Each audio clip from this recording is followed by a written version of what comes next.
Hi! In front of me is REALME GT Neo2, and today I would like to show you how you can connect it through Bluetooth. First of all, go into settings.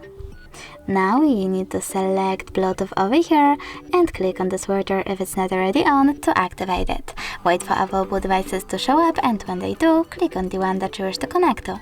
Then wait for the pop-up to show up, and when it will, for a minute, select pair in it.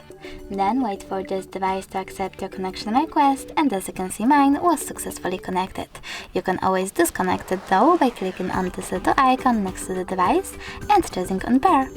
Thanks so much for watching. If you enjoyed this video, leave a like, comment and subscribe. Bye!